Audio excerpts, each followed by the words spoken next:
जी प्रणाम। एक बड़ा सवाल मैं बार बार कहता हूं, तो कभी याद करिए आप, नफरत किस कदर 8 सालों के अंदर। सवाल नुपुर शर्मा का नहीं है, सवाल गिरिराज जी का नहीं है, एमपी से मिनिस्टर, मिनिस्टर से केंद्रीय मंत्री। नफरत की आवाज बनने का लगातार प्रमोशन। नुपुर शर्मा जैसे लाखों, करोड़ों, लाखों, हजारों नुपुर शर्मा को बीजेपी और आरएसएस ने पैदा किया। 24 घंटा जो शंका मेरी थी, इस्लाम सनातन को मानने वाले कोई लोग किसी के नफरत के बयान के बाद उदयपुर की घटना का अंजाम बिना किसी रणनीति के, बिना किसी सोची समझी साजिश के नहीं कर सकता था। मैं इस सवाल पर तब से बोल रहा हूं। कोरोना के पहले साद, याद है साद, जमायती इस्लाम के हेड साद, क्या 3 दिनों के बाद कभी साद की याद आई? नरेंद्र मोदी जी का 56 इंच का सीना ना तो आरडीएक्स पकड़ाने वाले डीएसपी का आता पता है, ना ही पुलवामा घटना के बाद आतंकियों पर कार्रवाई हुई, और ना ही कोरोना वायरस करने वाला पूर्व राष्ट्रपति अमेरिका का गुजरात आना, उस पर कोई कार्रवाई हुई। उल्टे ही मुसलमानों को कोरोना वायरस का हिस्सा बना दिया। थूक फेंकने पर पाबंद पूरे देश का। हम मांग करते हैं हर परिस्थितियों में उदयपुर के जो साजिश करता है उसकी पूरी जांच एटीएस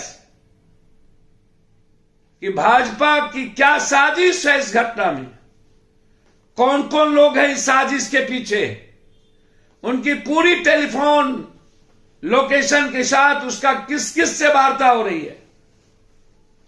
मैं बार बार कहता हूं, भाजपा और आरएसएस का इस भारत के 140 करोड़ लोगों से कोई प्रेम नहीं है। वो राष्ट्र विरोधी है, वो इंसान विरोधी है, वो इंसानियत के दुश्मन है। सियासत और सत्ता के लिए अपनी जिंदगी का कोई कुकर्म वो करेगा। पूरी इंडिया, पूरा भारत को नष्ट व नाबूद करना होगा तो ये लोग करेंगे, और ये इसके हिस्सेदार है। मैं सर्वोच्च न्यायालय से आग्रह करूंगा,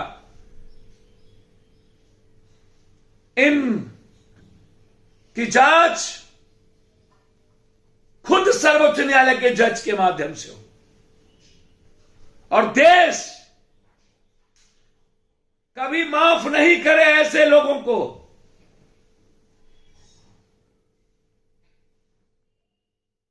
जो देश को ही समाप्त करने में लगे। धन्यवाद। माहौल इतना गंदा किया गया कि हम सब्जी और दूध भी उसके दुकान से खरीदना नहीं चाहते थे। मोदी जी, अमित शाह जी, साद का क्या हुआ? यदि साद कोरोना वायरस के संवाहक थे तो फिर गिरफ्तारी क्यों नहीं?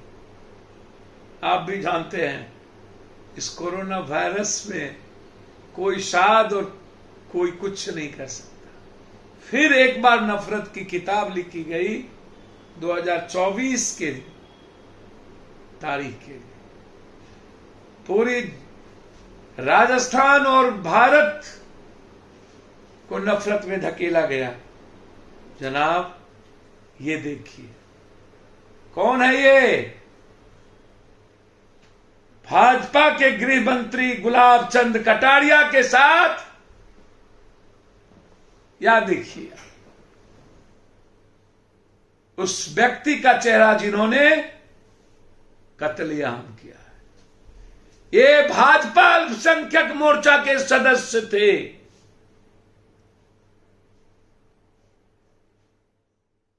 सोचिएगा हो क्या रहा है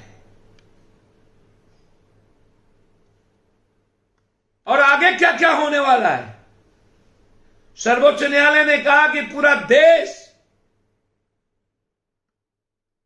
नुपुर शर्मा के बयान के बाद